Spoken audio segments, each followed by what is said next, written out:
Thank you for taking the time to talk with us. You've turned your passion for science into a popular educational YouTube channel, empowering countless individuals to explore atmospheric science and incite genuine curiosity for the world around us. We're really honoured to have you here and appreciate the insights you can bring into this conversation. Today's conversation isn't just going to be about science. We'll be twisting and turning for a bunch of different topics, everything from the meaning of life to the dangers of AI, which in the words of Mo Godat is bigger than climate change, apparently. So I'm interested to hear if you agree personally. Of course, ChatGPT is a massive thing nowadays as well, so we'll be diving into that. And of course, your journey to YouTube stardom. What makes our podcast slightly untraditional is that we occasionally, from time to time, bring on a guest interviewer. It's essentially a chance for our viewers at home to get, up and close really with our amazing guests. And so today we're joined by Alex, who'll be taking on the interview today. And so I'd now like to hand over to him. Joining us in tonight for the Pen and Perception podcast. Today, your host, Alex, is going to be interviewing the esteemed science educator over on YouTube, Dr. Simon Clark. He's a specialist in atmospheric physics, but he makes a variety of videos on a whole range of topics. Thank you so much for joining us tonight, Simon. I've got a whole barrage of questions. I'm really fascinated to hear your opinions on. I've been a long-time viewer of the channel. Literally, I remember seeing your videos all the way back in high school, and I've just started my undergraduate. So thank you so much. You're very welcome. I always find it funny when people say they watch my videos in school or undergrad and then they went on to do a PhD. I've met a few people who watched me in school and now are doing PhDs, and I honestly think, why? Like, how did I not put you off? Surely you should look at my use case of how to do education and be like, well, I'm not doing that. Like, this looks really stressful. And yet, plenty of people apparently seem to want to do it. Well, I have a ton of questions in particular about academia and perhaps your opinion on sort of the future of academia, but also, the future of social media and how these platforms are going to kind of interact with large language models, and major shifts in kind of education. Are we looking at kind of the end of the traditional school system with virtual schools, virtual classes, large language model teachers? What your thoughts are on about that, but also beyond kind of like the big picture questions. I'm really fascinated to hear your insights to about some stuff about your personal life, how that shaped your approach to your career, understanding your place in the world, and then also thinking back to the undergraduate years, but also to post-grad, how you taught yourself how to study, network, really find your kind of space within the academy. So we're going for a pretty limited set of questions today. This is, we're really, we're not being ambitious. Yeah. Lots of breadth and depth, hopefully, if that's all right with you. Yeah, of course. Awesome. Well, I think we should start off, I guess, with the biographical side first. If you think back to your earliest childhood sort of memories, what got you interested in physics and in science communication? Was there a book or a professor, family member? So I definitely don't come from a background of scientists. No one in my family had been to uni before I went, so it was definitely from outside of the family structure. I actually wondered for the longest time what it was that made me want to do a physics degree, and then a couple of years ago, I think it was over Christmas when I was staying back at my parents' house, I reread A Brief History of Time by Stephen Hawking. And this was a book that I picked up when I was way too young. I was like 10 when I read this book. And it was so weird. Like, all these memories came flooding back, and thinking, oh, this is why. Like, this was the book that actually, there was something about the way that Hawking laid out these really interesting problems and then step by step, very logical kind of like verbal solutions. Like, obviously you cannot get mathematics involved in that level of popular science storytelling, but it was the thought process that captivated me, I think. And seemingly from the age of about 10 or 11, I was like set down that path. And then when here in the UK we split science at GCSE level, into chemistry, biology, and physics. Up until that point, I was like, oh, I love science. The class science is the best class that there is. And then when it got to GCSE and it did that split, and I looked through, they gave us a sheet that was like, well, these are the topics that you've done that are physics, and these are biology, and these are chemistry. And looking at that and going, well, all the cool stuff's in physics. So I guess this is what I like. And again, like that was the path that I just set myself down for the foreseeable future. That's beyond impressive, reading A Brief History of Time. Well, I mean, I don't know how much of it I truly comprehended, but I was surprised when I read it back that I was like, oh, I really actually remember this stuff. Like, this is actually really weird. That I thought, this obviously made such a huge impact on me, but I don't know how much of it at the time I really grasped. No. Well, I mean, I can definitely see, the connection there between, Hawking's kind of brilliant breakdown of, the great cosmic questions of, how did the universe begin and where's it heading? And your own sort of approach to making videos, taking, these big ideas that are looming large in the contemporary consciousness, about climate change, but also, throwing in, pop culture references to, like, The Martian, for example. On that, I'm sort of curious, what got you initially into making YouTube videos? Because it is so different to, traditional, I guess, visions of the physicist locked away in the ivory tower. Well, I mean, I was watching YouTube not from the very beginning of the website. I think I started watching YouTube in about 2007, 2008. So a couple of years after it started. And weirdly, I actually went to primary school, so elementary school, with a guy called Charlie McDonnell, who had a really popular YouTube channel in the very early days called Charlie Is So Cool Like. And this was, I wasn't at school with him at the time. We'd gone separate ways at this point, but I was aware that, oh, that's a thing that people do. People make YouTube videos, and there's a guy I know who's just, they're a regular person, and they make videos with a camera. And so it was perhaps with that in the back of my mind that when I went to Oxford, I originally made videos explicitly trying to help people apply to Oxford, because when I was applying, because I was watching YouTube, searched, what's life like at the university, like get tours of the rooms or whatever. And at that point, this was 2008, there was nothing. There was literally no student-led content on YouTube about Oxford. There was one YouTube channel from the Said Business School about how to do an MBA and what that was like. And for some reason, I kept watching all of their videos, despite the fact that it had nothing to do with what I'd be doing. So there was like a gap, and I figured, well, I want to make a video that I would have wanted to have watched a year ago. So I basically walked through what the admissions process was like, and this was what life was like in quite frank terms. I was like, it's pretty miserable. Like, with the amount of work you have to do is astonishing. Even in that first video, I was actually like quite brutal, I think, about Oxford. And then I got the bug a bit, and I remember watching the analytics, and that video hit the big time when it had like 100 views, and I was like, well, okay, maybe I should do another one. And at that early point, it was, well, I'll just make videos based on what people are asking in the comments. These are the questions that people have, and I can be that, like, I'm an only child, but what I imagine an older brother would be like, like, I've been through this experience, let me pass down this information to you. And it just sort of got going from there. And it was only, I think, the first proper science communication video I made was in my first year of my PhD.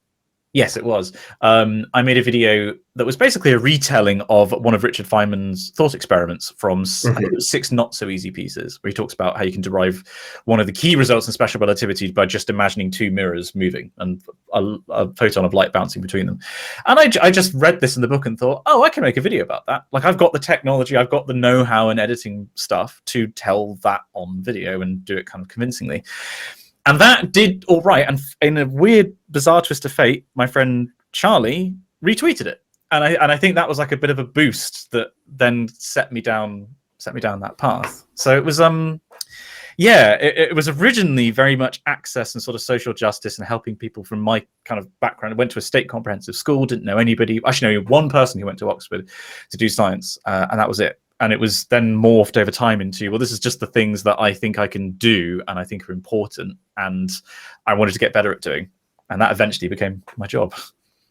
Wow, that's absolutely fascinating. Like a real piece of internet history there, because I think, for a lot of people, especially younger people, entering onto YouTube as a platform, I think it's a bit strange how they don't really realize it hasn't always existed.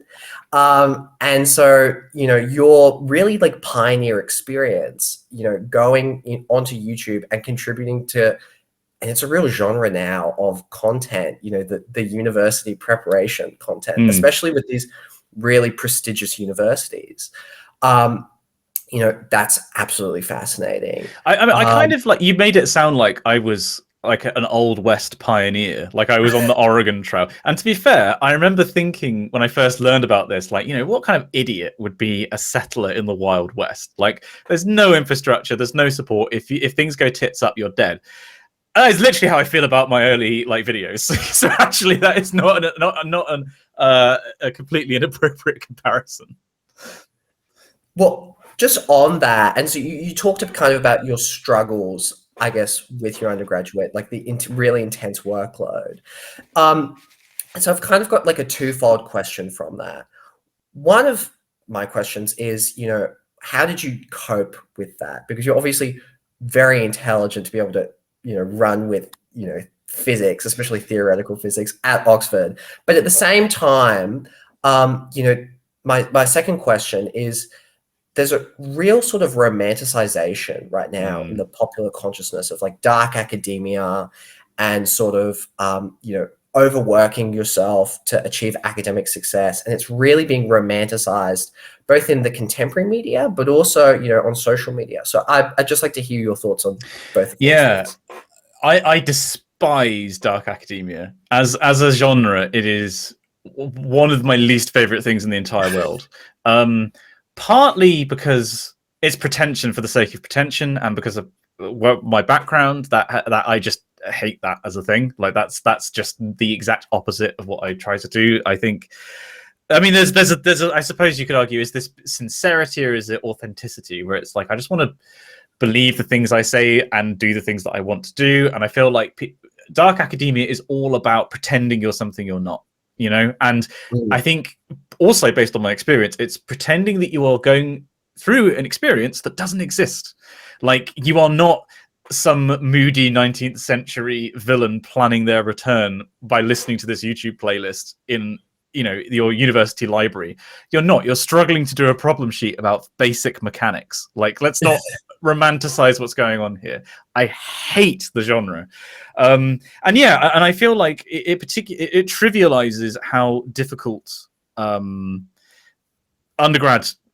I can only speak from my personal experience, but how difficult undergrad is, especially at Oxbridge, it is I used to compare it to an academic version of Saw. Like, it's like, how much of your life are you willing to sacrifice in order to make it through? Because you were working when our tutor said to us, we're expecting you to do 40-hour work weeks, and all of us in our year went, wait, so you want us to do like 50% less? Like, we're doing so much more than 40 hours a week. And so, I think one of the problems I have with dark academia is that it implies that you should be suffering, like you should be tortured and going through a terrible time. And that's not, we shouldn't be normalizing what is basically mental trauma. Like, there are people, I mean, I had a really awful time in my first year. Like, I was very unhappy because I was working myself too much. I wasn't taking any time off. I was beating myself up for not getting everything right, because obviously you go from being a big fish in a small pond at school to being a tiny fish in a vast ocean at Oxford.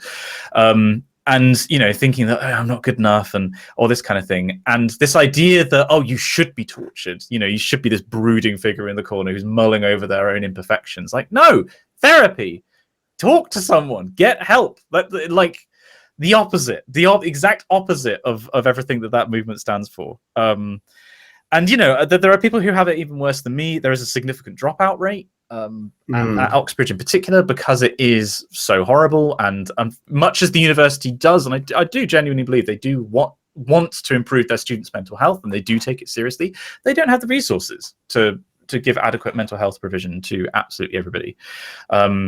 And this is an issue that we should be taking extraordinarily seriously, and we shouldn't be trivializing. So yeah, my experience was awful. Other people have it even worse. The overarching thing, and I say this a lot in my content. Admittedly, I've veered away from it recently because it hasn't been such an active part of my life, but I did several series of videos actually on mental health, and how if you're a student and you're struggling, especially if you're at Oxbridge, because it is such a pressure cooker of an environment, talk to a mental health professional. Like, there are people who are at universities whose job it is to hear from you and advise you, and they would far rather hear from you and it turn out to not be significant than to only hear about it when it's too late, or you've already dropped out of the course, or whatever the negative outcome is. These are people whose job it is to be there for you. Use them. Don't feel like you're too small a problem or too insignificant to talk to them, because you're not. And that was one of the mistakes that I made, and one of the things I'm always trying to pass on to people going through a similar situation. 100%. No, that's fantastic advice, from the sort of fraternal side of your kind of project, and bring science education to everyone. And I think it's really interesting that you touched upon the sort of class elements to sort of that disparity within Oxbridge, that you're expected to work a lot academically, and then a lot of people don't necessarily have the financial sort of background that would enable them to just study full time, or feel comfortable enough to do so. I mean, let's face it, Oxbridge is an environment that is it's like a rarefied atmosphere. Like, you're going around these buildings that are like, grade 1 listed. You're going through places that are hundreds of years old, talking to academics who are like world famous. Like, if you're like me, or if you're from a background like me, then you're not going to feel comfortable doing that. You are going to feel like you're constantly, tiptoeing around. You don't want to make a mess. And there is a certain kind of person, and you meet lots of them at Oxbridge, I've met lots of them since, who grew up in an environment like that and feel comfortable and at home, and they feel relaxed enough to actually take time out of their work, which means that because they take the time out, they're relaxed to do well in their work. Like, it's the paradox of, by taking time out, you actually get more done, because you're not stressed out to the nines at all times, and so your performance just dips spectacularly across a term. Like, there are definite, and I didn't really appreciate how significant this was until I gave a talk at Eton a couple of years ago, and just walking around, one of the most famous schools in the world, where you pay how much it is a term, £10,000, and you're like, oh yeah, this is Oxford. Like, this is exactly the same. If you go here and then go on to Oxford, you're going to feel like nothing's changed. And that as an experience is totally different to anyone who went to a state school and then goes on. Like, for me, the biggest culture shock was, and I said this story so many times, but it is genuinely true.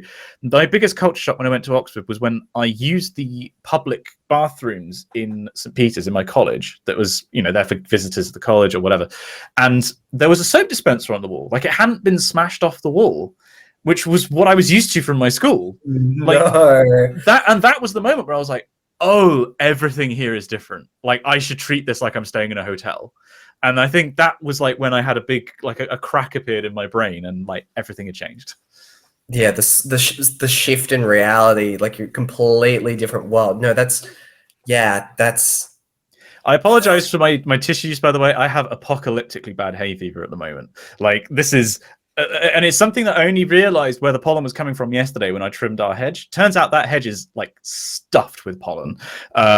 So I am very red-eyed and stuffy-nosed. So I do apologize for people viewing and listening to this. I'm just a sickly boy. Totally fine. I apologize if my questions are a little slow to come to. I'm recording this from Australia, so doing this at 2 a.m. So don't feel go to bed. It's 2 a.m. Yeah, don't feel bad at all about any sniffles. My brain's running on the same sort of congestion. Just, you mentioned this really key point in your discussion of productivity and sort of the availability of time and the availability of stress that I found very pertinent. Philosopher Byung-Chul Han, he writes a lot about, in the contemporary moment, sort of time management, and how we're all stressed out all of the time because we live in these super interconnected environments where you're expected to be available to your boss, to your teachers and professors, and also to your friends. How did, I mean, you went through university at the very start sort of social media, like really kind of kicking off in the social mode. And, you've worked within it since. Do you have any advice on how to balance that sort of stress and its connection to productivity? And what would be your advice now to, future students, but also current students and people just looking back? It's really hard. This is a really hard problem, and I am not a very good person to listen to because I feel like I haven't worked it out very well myself. I did just do a every week I plan out. I use Notion for like weekly to-do lists, and I plan out the following week and I review the week that's just gone. And I did just right, but I felt like I got the balance really good this week. Like I balanced doing a lot of work with a lot of exercise and some family time, and I actually had things about right, and that's not normal. Like I've normally felt like I'm way too much work. So everything I say with a pinch of salt, basically. I think there's a real pressure we all have where we feel like our time has been commodified. Like any given use of your time has to be converted into capital, which could mean like economic capital. Like it could be that you're expected to make money. That's the grind, another phrase I despise. Hustle culture, get in the sea. Or it could be, you've got to be turning your time into social capital or science capital or whatever it is, like improving your understanding or climbing a social ladder, whatever it is. And I think perhaps the core idea to get across is that isn't necessarily so. You don't have to be productive in every hour. Again, if my wife was listening to this, she'd laugh the house down because this is exactly what I do. But it's okay to live like a hobbit sometimes and just focus on growing your vegetables and enjoying the sunshine and having a drink with your friends. Like you don't have to always be on that grind. Like it's not a healthy thing to aspire to. The way that I have found most effective recently to try and accomplish that is plan out a week and look at, all 7 days and actually have on each day, like, what am I going to do that's productive? And then what am I going to do in the evening that's for pleasure or is working on a project or whatever? Because I'm a terrible person for working all day, having dinner, and then working in the evening or working through the weekend. Constantly do it. But I found that if I say this evening, Wednesdays I paint Warhammer, or Tuesdays is when I go to the gym, or whatever it is, and you ring fence that time, and it's a thing that you can check off in your box of your to-do list for the day, that just the act of doing it is the task. Like giving yourself the permission to take an evening off and just do some painting is enough to satisfy the part of my brain that goes, right, what's the task that we're doing right now? The task is relax. Okay, tick. And then you can actually sort of luxuriate in the time that you've given to yourself for that purpose. It's not a perfect system because it kind of leans on the fact that my brain is just fundamentally wired to be productive at all times.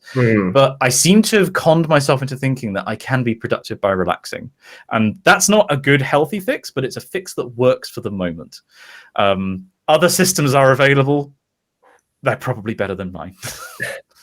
No, you touched on something I think that's really important. And that's, I guess, the idea that, you shouldn't just work to work. You should work so you have sort of like an end goal. You have some sort of reward that you can enjoy. And I think, when you were talking about like dark academia, but also sort of like the intense sort of stress that students at, Oxbridge kind of go through, but, universities more generally in undergrad, there's this idea, right, that you get a good grade and that's your reward for working so hard. But grades, they're numbers on a spreadsheet, and they aren't as important, I don't think, as people seem to overblow, at least in my experience. Yeah, I think that's right. I think of all the people that I talk to, certainly in my line of work, in my social sphere, the exact grades that they got in individual modules, and frankly even their degree, doesn't matter.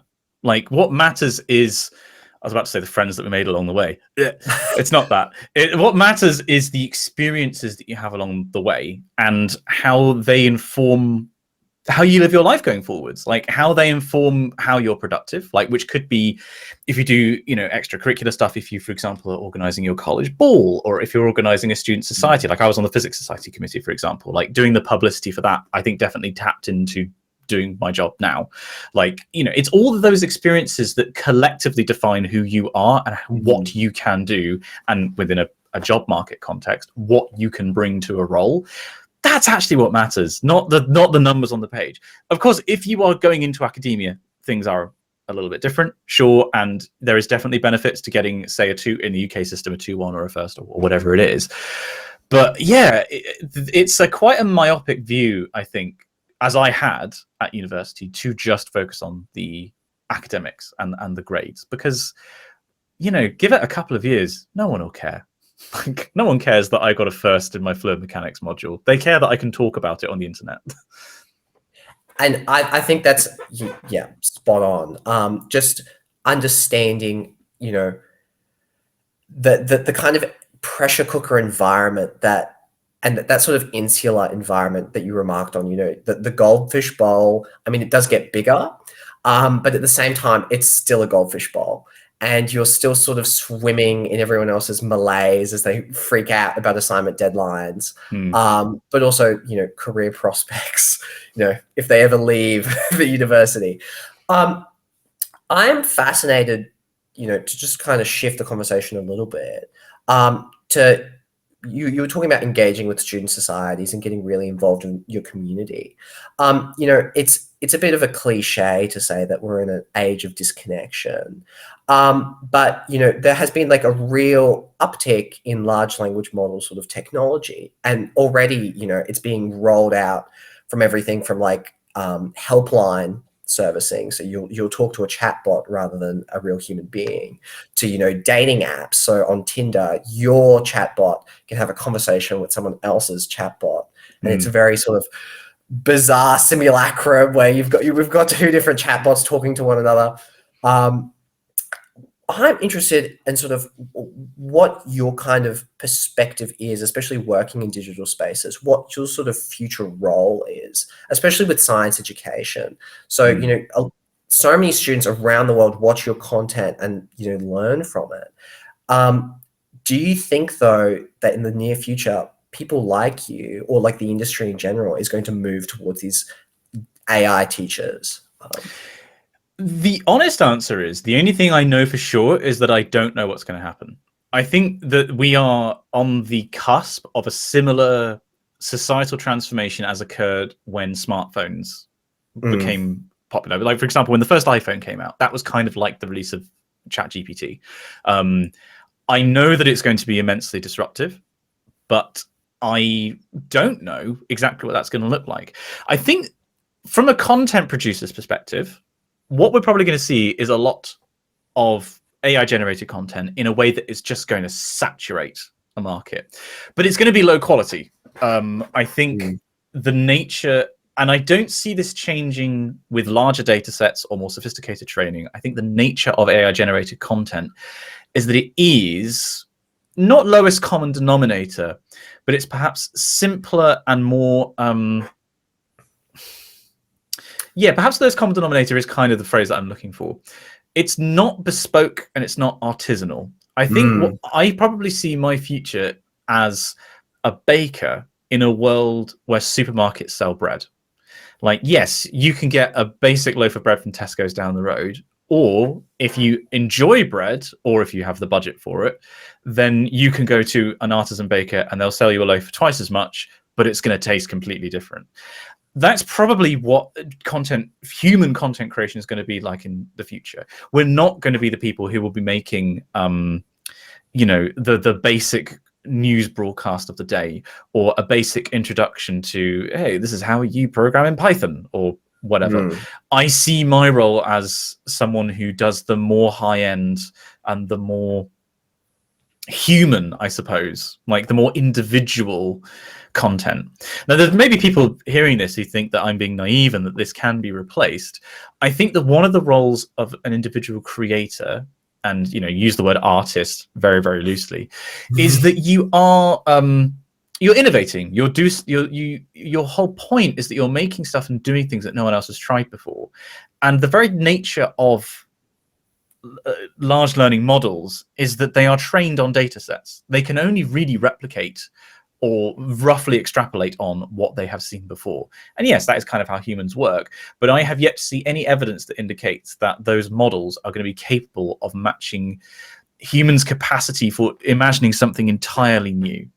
And I think that is probably where human jobs in general, and certainly in my sector, human content creators, video makers are going to sit.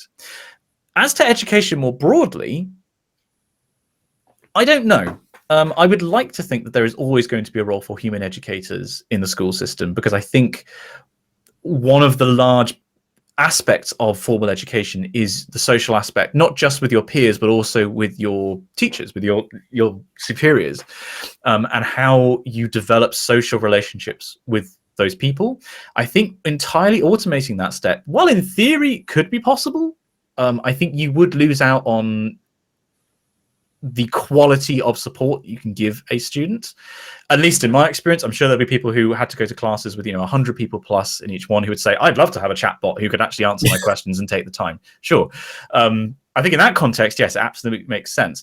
But I think in the context of my educational past of like classes of say 30 people with a teacher, and they had the time to go around each individual person and get to know you, I think there is always going to be a role for a human in that job. But I'm sure there were people who made similar statements when the iPhone came out and didn't see it replacing digital cameras. Very, very difficult to make predictions about anything, especially the future. Yeah, futurology is sort of a bankrupt science. But no, I 100% agree with your observations. I mean, the lowest common denominator point, if you look at TikTok right now, one of the most trending sort of controversial hashtags is like true crime, except you've got the victims' faces generated with AI, visual technology, and then also the text is being recited by an automated voice. So not exactly classy and or particularly sophisticated. And I guess the majority of the internet is just random people's opinions that they're spewing about, which kind of segues into my next sort of question. From more of a scientific perspective, particularly within like scientific literature, what are the concerns about climate science and climate science disinformation when it comes to large language models? Because already, these language models are being used to publish, scientific articles. Are we looking at another, anti-vaxxer sort of catastrophe where you've got doctors or, a rogue climate scientist deciding that they want to spew some ideas that aren't necessarily verifiable with this large language technology? Yeah, it's in a way, this is actually where one of the primary limitations of these models comes to the rescue, which is that they're obviously trained on data sets. And the biggest issue we've seen with these language models and science communication thus far is that they have no obligation to get things right. They will just make up facts, or they will make up references that don't exist. And there was the case recently with, this happened to a lawyer who used the ChatGPT to write his briefs and just cited cases that didn't exist. You get the same thing with if you're asking these models to talk about a complex topic. But what they are trained on is it's the scientific literature. Like if you ask a model to talk about science, it's going to draw on the scientific literature. It's just that it takes language cues from, if it was writing fiction, it could just make something up. But the scientific literature is overwhelmingly about the fact that climate change is real. Like the scientific consensus is very much that climate change is real. And so if you ask a model to talk about it, you would have to very specifically give it the prompt to ignore the consensus. So I think in a way, climate science is actually more insured against the damage of these models than a lot of other disciplines where there is more back and forth and there is more disagreement. I, however, I have this niggling doubt that the freedom that we currently give to these models is going to last. And this is an example of how it could be very, very dangerous, or on social issues in general.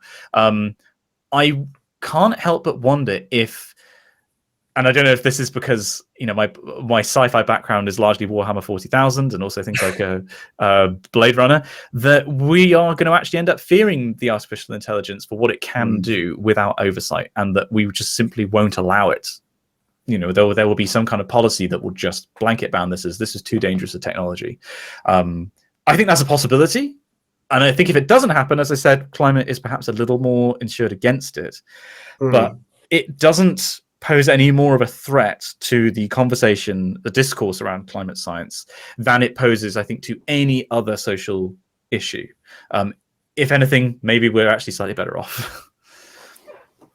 No, yeah, totally agree. And I think it's really interesting to get your insight, as a researcher, as an academic, but also as a science communicator. You're someone who's straddling two different spheres here, in the way that AI can be used as both a tool, but also, potentially weaponized. And actually, the other sort of the other boat in my string, that scientist aspect, is the part of me that's way more secure against the threat of AI taking my job. Because the whole point of a scientist, much like an artist, but I think much more so, the whole point of it is you go through the data and you draw conclusions. Yes, AI is, in fact, it was invented to go through large swaths of data and draw conclusions, but it doesn't allow you to draw new data. It can't design and execute an experiment. It can't do a lot of what defines being a scientist. And so actually, this is the common question I think a lot of people have at the moment. Is like, is AI going to take my job, and what can I do about it? I find that actually, weirdly, academia has more job security than what I do at the moment, which is a sentence I don't think anyone in academia would ever think anyone else would say. Yeah, no, that's, yeah. I at least within the humanities, which is sort of the discipline that I, have been studying under, it's apocalyptic. People are freaking out.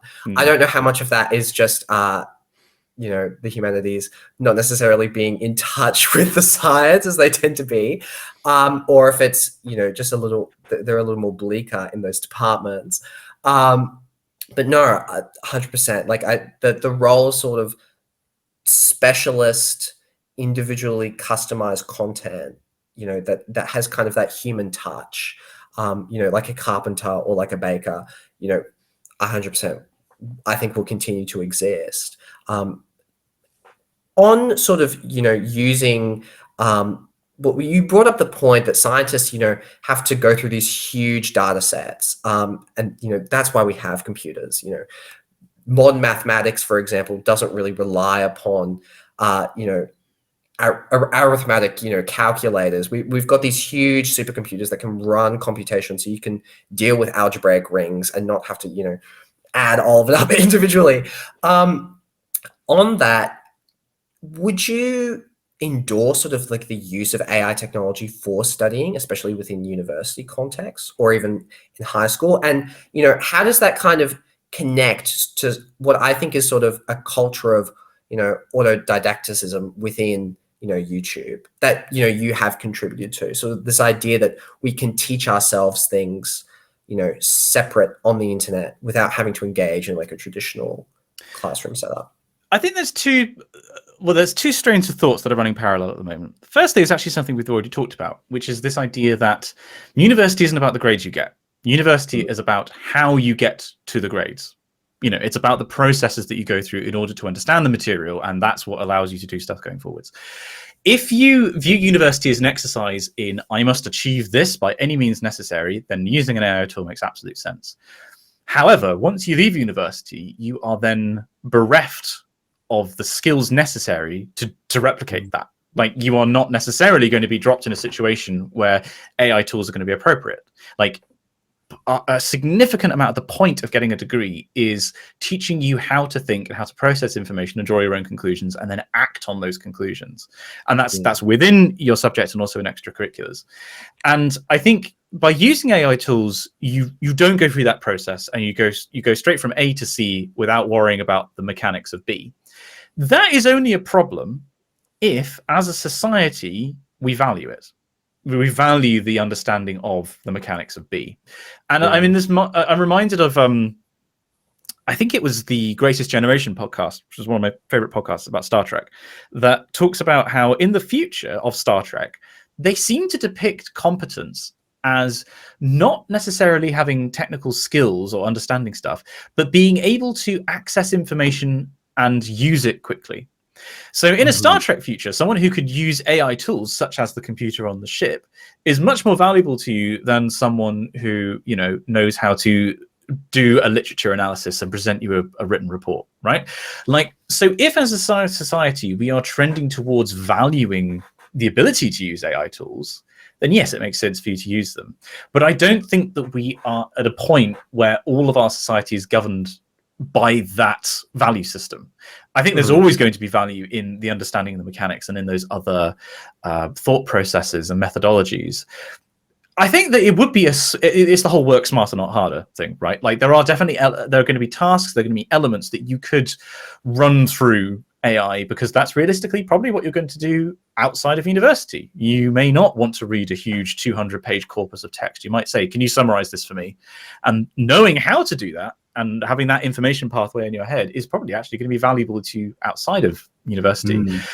But it's not going to replace absolutely everything. So it's like one of those very unsatisfying answers that I think it's somewhere in the middle. But I definitely think it's more trending towards ask yourself why you're doing this and what the value is. And is that the value that you should have as a person, or is it value that you should have as your ability to use these tools? No, I totally agree. I think it connects back to your sort of analogy of, you know, ChatGPT and large language model technology being akin to, you know, smartphones, in that most people don't understand how a smartphone works on a technical level. They just can use it in like as a limited sort of tool. And that's a tool with, you know, a huge array of functions. You know, we've got apps now that can, you know, check people's blood pressure and, you know, screen you for, I think, Alzheimer's now, or like some, you know, motor neuron disease just based upon like your eyes. So like it's a wonderful tool, but most people aren't trained necessarily to understand it on a technical level. And it is, you know, severely limited in what I guess it can do in sort of like the physical world. So no, 100%. That's a fascinating insight that I hope all of our audience members take with them, hopefully, unless, you know, the AI do go sort of the route of, you know, machine spirits from 40K, and, you know, we're forced in sort of a Terminator style extinction war. On that, how do you kind of feel, you know, as, you know, a science educator looking at sort of the current state of the field, in terms of giving people access to education kind of across borders? Do you think sort of with the atomization that goes on with society, you know, we're so connected, but at the same time disconnected? You know, we've got, you know, internet communities that allow you to talk to anyone in the world, but at the same time, we're totally cut off.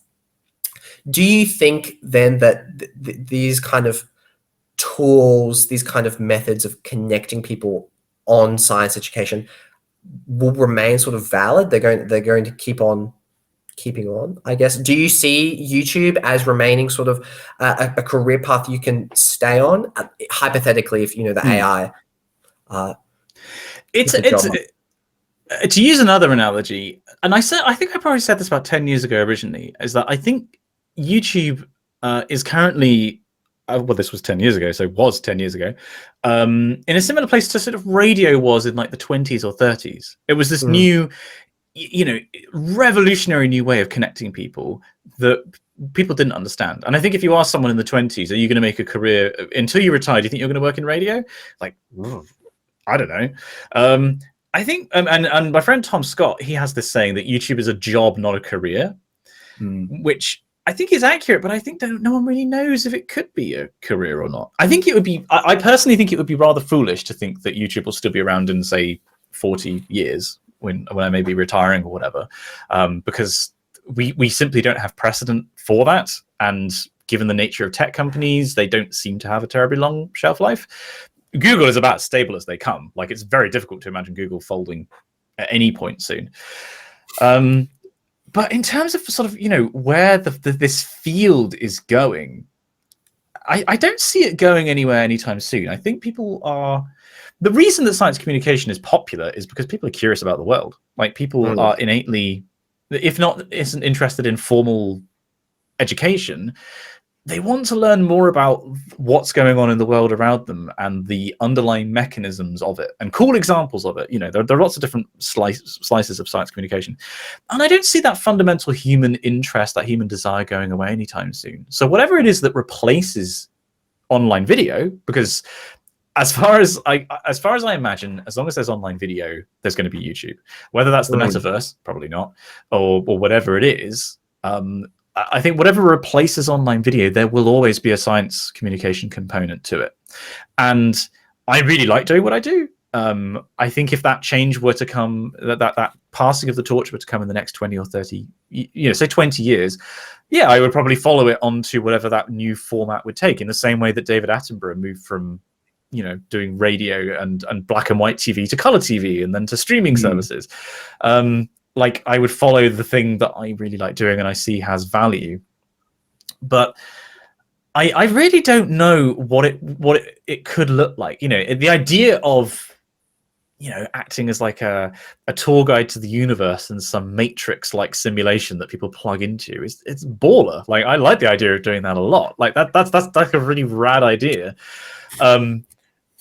It's not something that features on my radar. Like, it's not a question that I've really thought about too much before, because my thought process in a given year is like, I don't look that far ahead, I suppose. So this is the first time I've had to confront this as like what comes next after this format isn't relevant anymore.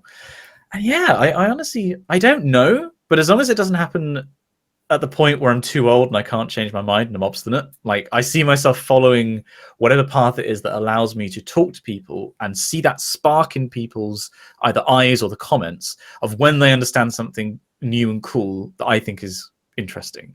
I see me following that desire in whatever form it takes. That's brilliant. And it really speaks, I guess, to the sort of core of human nature that you're getting at. We have this desire to explore and to understand, even if it's not necessarily deeply. We still want to be a part of the great human project of understanding. And I think physics in particular, that's the heart of it, trying to find that theory of everything, that really encapsulates everything. And even if you don't participate in it necessarily, still just getting to watch from the sidelines is brilliant. Yeah, and maybe, in a decade, instead of uploading video, you'll be uploading your thoughts straight to other people's. People won't buy those. Let me tell you that for free. Yeah. I guess on, the side of physics, maybe calculating things or, sussing out linear equations. No, absolutely fascinating. On that then, you mentioned Tom Scott and you kind of mentioned the YouTube space. Where do you, Simon, kind of find really interesting content nowadays that really stimulates you? And it doesn't necessarily have to be within physics or science communication at all. Like, you were talking about how you derive a lot of, worth from just being a person and being engaged with the world. So, what are you reading? What are you listening to? I mean, I'm a little bit of a basic bitch in that I do really like my YouTube algorithms got me down pat. Like, I very frequently will stumble across a new genre or a new creator that I'm like, this is it. I'm going down this rabbit hole. Like, for example, recently there's I can't remember her actual name. It's A Collier Astro is her YouTube name. Who's a science communicator who's did a PhD in dark matter and just does really interesting experiments in science communication. Like, she did like an hour-long video where she plays the Binding of Isaac and just talks about the history of string theory, and it was fascinating. Like, loved it, and that gave me value in the sense of like, I knew a bit of the history, but it was also getting interesting, getting her perspective. But it was also the value of like, wow, this is a cool way of doing science communication that I'd not thought to do on YouTube before. Like, I did something similar on Twitch before, but like, it gets the gears turning that way, and that happens a lot. Like, it happened with Bobby Broccoli previously, or John Boyce, or all these different interesting formats, and like, that tickles me. It tickles, like, in the same way I suppose as like a chef would like go to a new restaurant and try a whole new cuisine. It's like, oh, I'm making jerk chicken when I go home, or whatever it is. So yeah, I definitely get a lot from the YouTube algorithm. I haven't been reading too much recently. At the moment, I'm actually reading a Warhammer book, The First Heretic, and I'm going to be reading The Life and Death on St Kilda next, which is a history of a Scottish island and how it was evacuated. Reading is one of these things that I go in fits and bursts of. Like, I will have one of my to-do lists every day is read a page of a book, and I will always read a page, but like sometimes it's no more than 5 pages at a time, and so it's a very slow process. And then sometimes I'm flying through. So not a huge amount of that, I suppose, at the moment. I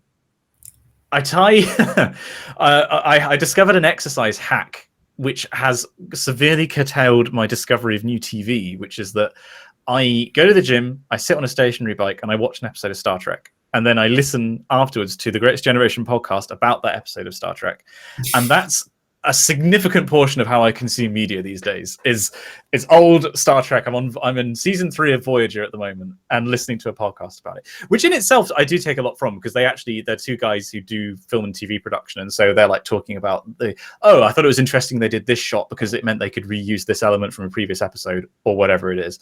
But I feel like I'm, in terms of kind of improving myself or deriving value from things, I am pootling along. I'm at a point at the moment where I'm walking down a road and I'm just kind of idling with my hands in my pockets, and every now and again I'll see something interesting and like, ooh, I'll pick that up and turn it over in my hands for a bit, and I'll put it in my pocket and I'll carry on going.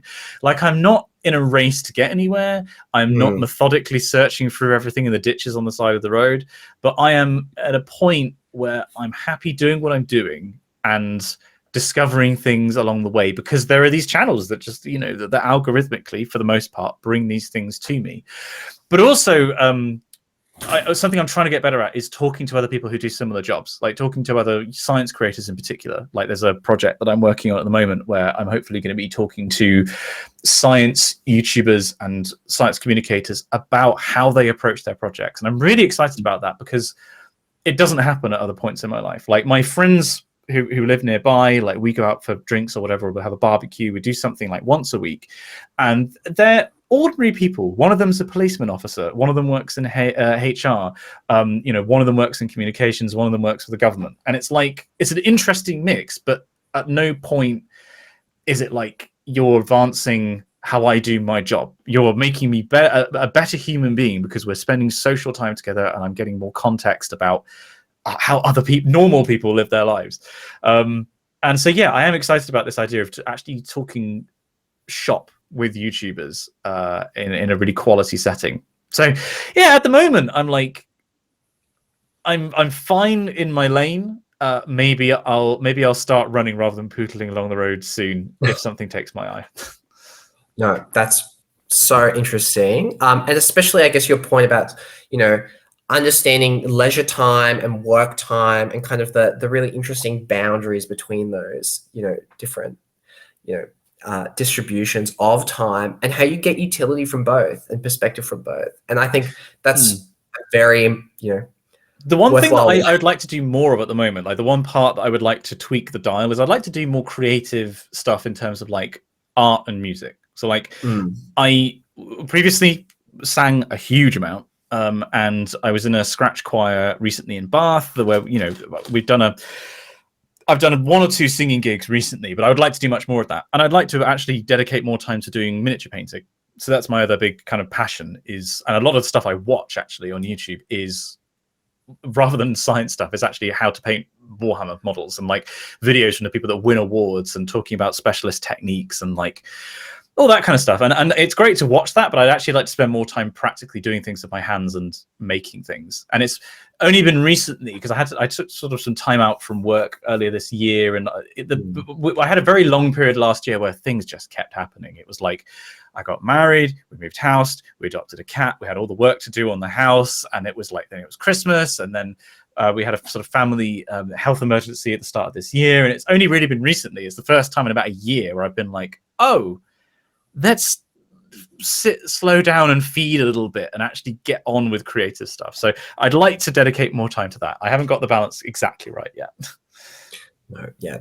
The creative pursuit, I guess, is inseparable from the human endeavor, the kind of attempting to understand the world, but also attempting to understand yourself and your place in it. And also it's something that I do as part of my job, but that's different from doing it just for me. Like, because making videos and writing is a hugely creative endeavor. You have to be creative in order to make it work. But knowing that there's a deadline and knowing that it's commodified, it kind of robs a lot of the, not necessarily the joy of it, but it changes how you approach a project. And the idea of just painting a model or just singing something because you want to do it is, I think, a little bit missing. And I think, again, it's this idea that you must commodify everything. You must commodify your time. And I think actually it's a radical act in 2023 to say, I'm just going to do this for me and for no other reason. And I'd like to do more of that. I'd like to be more radical. No, that's a lesson I'm sure everyone listening at home can take away. Carve out some time for yourself, and don't try and shove it into hustle culture as a means of making money. No, that's wholeheartedly agree, and I think that's absolutely brilliant insight. I don't know if we have reached time. I'm happy to continue on. I have to keep going for a bit. I need to eat dinner at some point, and you need to go to bed at some point. Yeah, that's definitely true. Well, I guess to my final question, bit of a cliche one. If you had to go back, with everything that you kind of experienced, going to Oxbridge, studying within that system, going then into academia, but then also, going into YouTube and working as a content creator. If you could go back and change one thing, or not change something, what would it be? This is a hypothetical that keeps me up at night, man. Like, this is something I've thought about a lot. And the punchline is, I wouldn't change anything about where I am now, and it's going to sound incredibly cliche, but because there are points in my life where you look back and think, I had this terrible time at Oxford, and in my fourth year in particular, like, I had a really awful time. I was meant to do my PhD at Oxford, and then I ended up doing it at Exeter University instead. And that, I think to most people would be like a point where you just flick a switch on, because I literally would need to get like 2 marks more on one exam, and I would have ended up going to Oxford. And I wouldn't change it. I would absolutely want to end up where I am now, with my wife and with my life. And any change in the past, I think, would damage that. I think if I was to go back and change one thing, it would be to find me at the point where I was, like, probably my fourth year, actually, when I was starting to make videos and I was doing like one a week, and I was like, I'm actually kind of getting okay at this. I wish I could have just sort of whispered into my ear, just send it, just go for it. Like, you are better at this than you think, and you're playing it safe, which is a surefire way to have very slow, steady growth. Sure, but like, just send it. Like, just make the projects that you want to see, and eventually they will find an audience, and they will get you to the point where you're going to be making that, instead of it being like a side thing. It would be the main thing that people know you for, and you get to do as your job. So, finding me, tapping me on the shoulder and saying, don't be afraid to get weird. Like, commit. Don't worry about what people who know you say, because there's 6 billion people at that point out in the rest of the world who are going to be interested potentially in what you have to say. So just don't worry. Just send it. Make weird stuff. Be weird. Noted. Wow, Simon, fantastic conversation. Thank you so much. Thank you. I really enjoyed this. But for enduring my questions, they covered a lot of different topics. I tried to keep a running theme, but no, it's been fantastic. You've talked to us about AI, the British kind of class inequalities within the university system, your own sort of experiences, working as a digital content creator. So thank you so much. I hope this has been the most anticipated episode of the podcast. I hope I didn't disappoint. No, absolutely fantastic. So thank you so much. My pleasure. Honestly, I'm not just saying that. Really, really enjoyed this. This is because I get asked to do these kinds of things from time to time, and it was actually really nice to have a really broad range of questions and to be challenged. It's not the same stuff over and over again. Particularly talking about AI, and it's like such a hot button topic, and yet it made me realize I haven't thought about it very much. Like, I should interrogate myself and do some more sort of introspection on a lot of these topics. So thank you for being a jumping off point. No worries. Well, yeah, hopefully we'll get you back on someday with different opinions, maybe next 5 years, or if at all, if the robots don't rise up and destroy us Skynet style. Awesome. Thank you so much. Thank you.